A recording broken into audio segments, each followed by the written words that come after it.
I want to talk about the big four. The beginning is a choice. But now when you begin to build, like most of you guys that know how to build anything, you start with the foundations. You've got to build from the bottom up. You've got to build foundations. Talk about the big four when it comes to foundations in a marriage. Those things are, number one, trust. Trust is the steel. You know, you can have all the concrete you want, but if you don't put some steel in it, you're not going to have much strength. That gives you the strength. Trust is the backbone, the steel of every relationship. And in marriage, it's so important that we build that trust. And to understand trust, I think, is one of the keys to having great relationships. And as kind of we traveled all over, we get to teach on relationships a lot, and it doesn't matter where you go, doesn't matter what culture you're in, always the same issues, always the same heartache, always the same challenges. And one of the biggest misunderstood factors is trust. Trust is so misunderstood in our world today. So you need to understand we are all building. And we're building foundationally for tomorrow. We're building foundationally for generations. You might have been married 30-something years like Helen and I, but recognize you're just building for generations to come. And the foundation, I would think the strength of it is most importantly trust. And trust takes time to build. Trust is built with track record.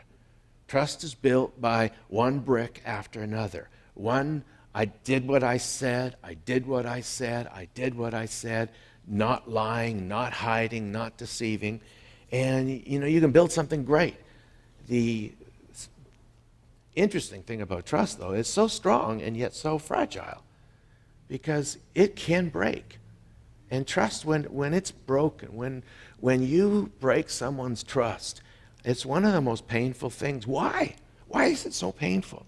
When someone breaks your trust, it's like death to the relationship. It seems like death to the relationship. A lot of people never recover. That's it. It's over.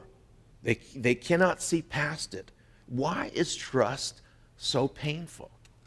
And I think it's because intuitively we know how long it took to build. Yeah. Intuitively we know the price that we paid to build that trust and how much work it's going to take to rebuild it. I remember the last home we had, we had a concrete wall downstairs in that home that the way they built it, something went wrong and it kind of buckled on us. And we hoped it would go away, I guess. Stupid. It doesn't go away. Hello? It gets worse. As you build on it and time continues to compress it down, it gets worse. So what we did is we tried to patch it up. And, we did all kinds of things to try to patch this concrete wall up. Thought that would be the answer. Hello? That's not going to work either. You actually end up, like a relationship, going back and doing some major work. You're going to have to dig that thing out and do some major work. That's what we did. End up digging the whole front yard out and going back way down underground and rebuilding that wall. And it's the same thing with trust in a relationship. That's why it is so painful when you break trust. It's the material that character is made out of. And character is really what stands us the distance. It's not luck, it's not talent, it's not genius, it's character. Yeah. It's guts, it's strength, it's determination. It's the steel of a relationship. And because it can be broken, we need to treat it very, very special. You can't just lackadaisically play around with trust. Okay, you've been married for how long? You've built this much. It needs to be all that more important. People often think that when you've been married many years, it gets easier and there's no more problems. There's always a challenge. There's always going to be a fight. But I think as you've been married more and more years, it's more and more important that we actually stand up and make the right decisions. Trust takes time to build, and it takes longer to heal. However long it took you to build, recognize when you break trust, it's going to take you that much longer to heal. It's something that needs to be earned, and it's what you need to earn. Trust needs to be earned by the one that's trusted. Often we see in our world today where people will say, "You love me, don't you? Then just trust me." And people say this it's a matter of speech. Trust me, I know what I'm talking about. I hate it when people say that. It's like something rears up the inside of me. No, I'm not going to trust you. I'm going to trust you if you're trustworthy. Why? Because trust is not a function of I like you. It's not a matter of I love you. It's not a matter of I want to have a great relationship with you. It's not a matter of I want to trust you. I want to trust you. It's a matter of are you trustworthy? It's actually a function of wisdom. And every one of us need to be wise builders. Wise builders. A great house, a great marriage, a great family is built with wisdom. Wisdom makes the right choices. Trust is when you actually rely on somebody because of what they said. You lean on what they said. You trust what they said. Who they said, what they were going to do. You lean on it. You lean your life on their words. And it's like this. You've maybe seen me do this example before. This is pretty strong, I hope. I'm leaning on this pulpit. I'm trusting this pulpit. But if the pulpit was to break, I'd hit the ground. And if I did hit the ground, it would be my fault, not the pulpit's fault. A lot of people blame everybody else. Well, no, I'm a victim. No, it's your life, your choices. You never have to be that sad, moody person. You never have to be that person that's feeling bad and you got all the reason to have a big, long lip and pout. It's our life, our choice. We should make a choice to have a good life, to feel good. And part of it is trusting the right people. When I stand before God, I can't blame. Well, it wasn't my fault, God. It was my husband. He did this. My wife, she did that. No. You made the decision. You leaned on, you trusted, and if you trust in the wrong person, you end up having to pay that price.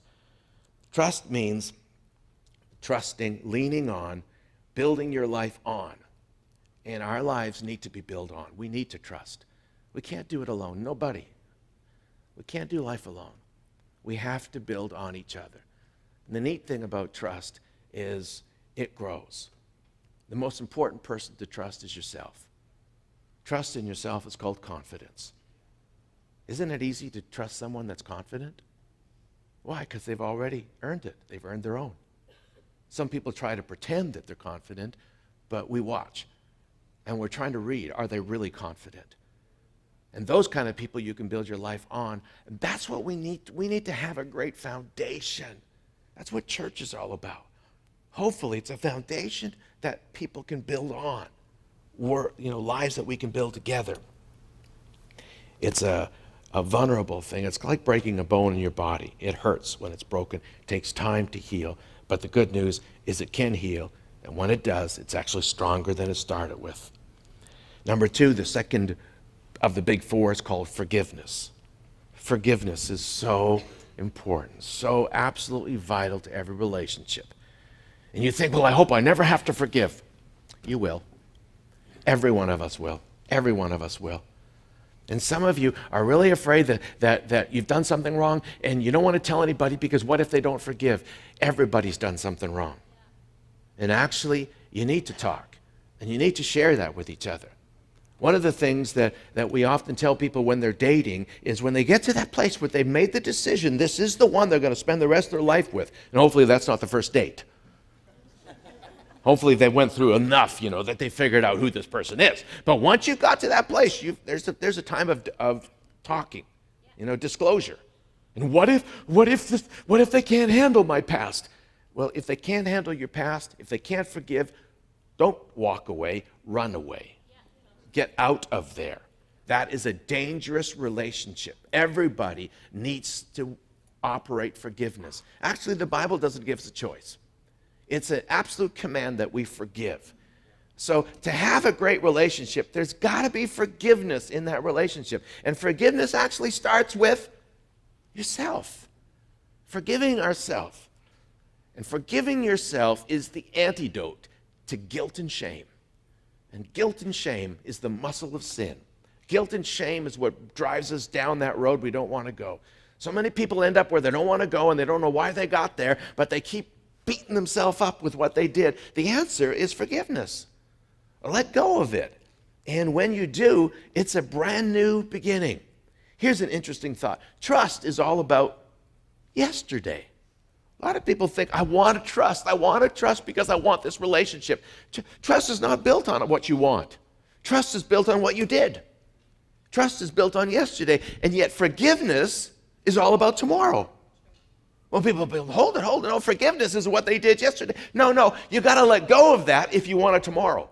If you don't let go of yesterday, you'll not have a tomorrow. You actually choose, by not forgiving, to tie yourself to yesterday, to chain yourself, if you will, to yesterday. So forgiveness is absolutely vital so that we'd have a future. Recognize that forgiveness is not these 5 things. Number 1, it's not forgetting. A lot of people think, I like to forgive, but I just can't forget it. Or it's in my head all the time. It's not forgetting. It's about letting go of the debt. It doesn't owe me anything. I know it happened, but it doesn't owe me anything. When you don't forgive, it's like something I want to squeeze everything I can out of. I want to make them hurt, or I want to get something out of it. Let it go. Let it go. Let it go. Why? Because you got a future. And if you don't let it go, you won't have a future. But it's not about forgetting.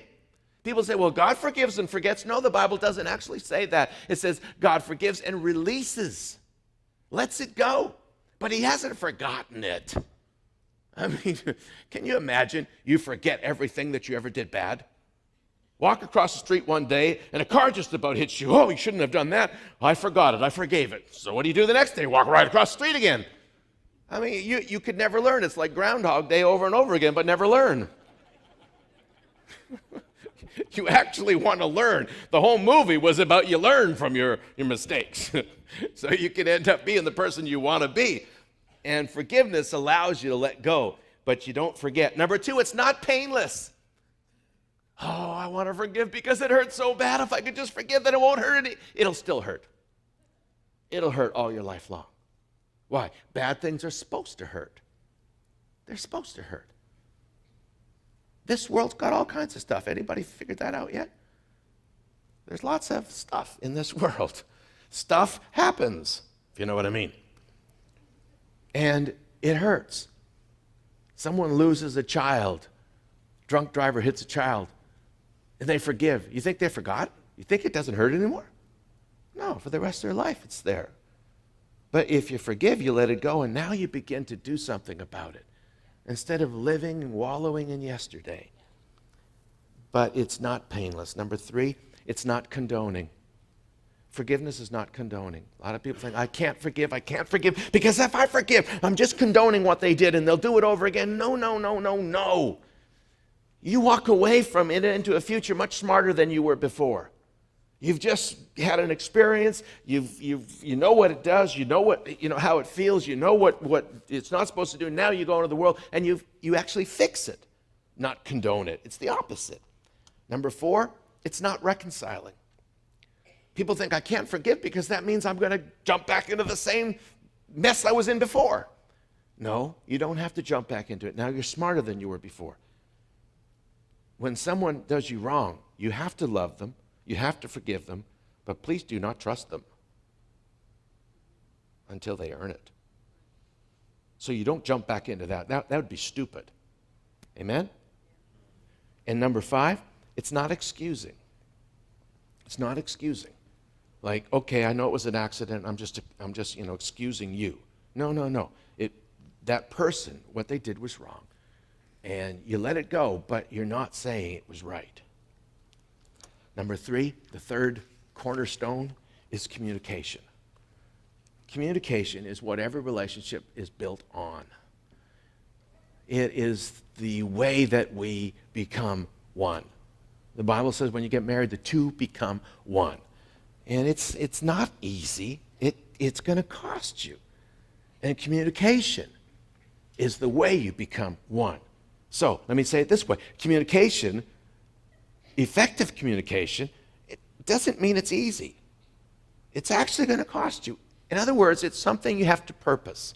You have to make a plan, as we talked about before, to communicate so that you grow, you build together. Communication is actually the avenue that you discover who that person is. You begin to understand who that person is. It's the avenue that you become one together. And there's so many things I could say about communication, but let me just give you some rules. 7. Number 1, it has purpose. Communication has purpose. So go into it with a purpose. Know what it is. The purpose is to understand, not to be right, not to talk, not to get it off my chest. The purpose is to understand this person. And actually, in order to understand this person, you got to talk. Because you're going to need to ask the right questions so that you get the answers, so that you can begin to understand and be understood. Number 2, it requires a plan. We've already talked about that. And I would call the plan, when it comes to communication, dating. Dating's a plan. It really is. If you've ever heard me talk about relationship, I actually don't go anywhere in the world without telling the story about dating my daughter, Angela. How many years ago? Well, you were 8, so what? It's like 19 years ago now? No, 13 years ago now. She was 8 years old, but not many, just a few years ago, I took my daughter Angela on a date. The first date, she was 8 years old, and I made this wonderful discovery that actually by sitting and trying to understand who my daughter is, our relationship grew. And I thought, I'm not quitting. So I began to date my daughters, did it once a month, each of my daughters on a date. And I found it was the best thing. And a few months after dating my daughters, I got a brainwave. I thought, this is so good. Why don't I date my wife? And most of us, think about it. When we started this relationship, we dated. We went dating. But then we got married, and now we don't date anymore. Why? We don't have to date. We can eat at home now. Guys, I got some news for you. Dating's not about eating. I mean, eating's a nice side benefit, but it's not about eating. It's about communication. It's about getting to know this. That's why you went on a date, because you wanted to get to know this person. So you went on this romantic date. What was romantic? Well, the candlelight and the music and everything was perfect. Perfect for what? Perfect to actually focus on who this person was. There was no distractions. There wasn't, fluorescent lights everywhere and music banging everywhere. It was soft. There was nice candlelight. It was for the purpose of getting to know who this person is. Number 3, it needs to be consistent. Okay, don't just communicate when everything goes wrong. Oh, no, we got to talk. That's the worst. If you consistently communicate, go on a date. I would encourage all of you. Here's a good one for you, challenge you. I challenge you to date for the rest of your life, once a week. That's too much. Back before you were married, you didn't think it was too much. Hello, guys, you thought once a day was good. Once a week, go on a date. And go someplace and just it's the purpose of getting to know this person. Number 4, it starts with praise. Communication starts with praise. Praise means say something good. Tell this person how wonderful they are. Because they are. I know there's not everything perfect, but there's not everything wrong either. It's amazing how out of 100%, 2% gets all the attention. 2% of things are wrong. I'm really mad right now. Just put that 2% on a shelf, look at the other 98%, and start with praise. The Bible says we enter his gates with praise. We're created in his image, so ta-da. That's how you enter. Her heart, his heart. Communication starts with praise. Number 5, help is miraculous. Ask for help. That's so hard to do, isn't it? But so easy, and the result is so amazing. In a relationship, okay, you're sitting down, you're having a talk, and said some nice things about each other. Now, what are you working on? And everybody should be working on something. What are you working on in your life? Or are you perfect? No. We're all working on something. Think about it. That's the time for, I'm dealing with some things. I'm trying to figure something out. I'm trying to get myself to get past this. Help. Miraculous. Number 6, talk your dreams. Be dreamers. Never stop dreaming. When you stop dreaming, you fall out of love. Because you don't fall in love with what you see. You fall in love with what you see. Not what you see with your eyes open, but more what you see with your eyes closed. In other words, your future. When you get together, and you talk about all the things you're going to do, boy, it gets exciting. And you just, wow, you're full of life, full of the future, full of expectancy. And when you stop talking those dreams, it's amazing how that fire goes out. And pretty soon, you're just existing. So you want to really communicate? Understand what the purpose is. Make it plan that this is going to happen on a regular basis, consistent. Say something nice about each other, praise, ask for some help, and then, so important, talk your dreams. And the last one, when you walk away from a relationship, from a time talking, always say thank you. Just recognize how valuable that was. Thank you. I remember when we first got our life turned around, oh man, we were the mess. We were the mess. I mean, you wouldn't believe it. Like, it was, if one of us was opened our mouth, it would be like a 1 minute and the firecrackers were going. It's just like we did not know how to handle all the feelings and all the rest of it. And then we got involved with this. And we started reading the book of Proverbs. The book of Proverbs is a book of wisdom. And basically what I learned is zip it. If you feel like retaliating, you are a fool. Well, actually not. If you feel like retaliating, you're normal. If you retaliate, you're a fool. So when you feel like, but you don't know, who do you think you are? Are you perfect? When you feel like saying that, what you need to do is zip it. Don't say anything. Don't rebuttal. Just. And that takes a little strength. That's not easy. And you don't build anything on easy road. To have a great marriage is not easy. And this is one of the most important parts of it. And guys, we're supposed to be the head of the home, which means actually you should be wise. And when it comes to those times, you don't have to be right. Just be silent, listen, and even though everything inside of you wants to fire back, instead just say, thank you, and walk away. I know it will not feel right, but I'll just promise you, I will guarantee you it's miraculous, the result. Number 4, the last foundation is grace. Grace is so important. In our lives, in our relationship with God, we're saved by grace. It's because of God's unmerited favor toward us. Unmerited means we did not deserve what he gave us. Grace made the way for us. It's so amazing when you don't have to do all those things because, to get God's attention, because, God's mad at me, and because he's mad at me, now I've got to make this right. Well, that's a hard way to go. With God and with relationships. When you feel like you're always wrong, you're always never doing anything right, when you feel like you're getting beat up every time you try, hello, anybody been there? I know you're there. I know you know what I'm talking about. Man, it's hard to move. It's hard to move. It's like putting concrete shoes on. It's so much easier when you feel like you're doing something right. When you feel like you're appreciated. Even though you haven't done anything, you're appreciated. It makes you want to actually live up to that. You see, God looks at us and says, you're my child. God looks at us and by grace, he says, you are amazing.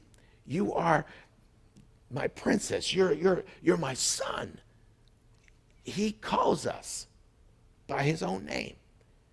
He gives us the robes of righteousness, if you will, which is you already got it made in the shade. You've done it all.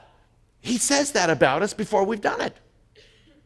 So instead of me trying to earn something, which is the hard way to go, because I'm such a bad person, I've got to change and get better.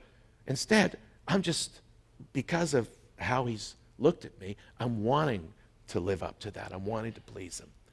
And so often that works in a relationship too.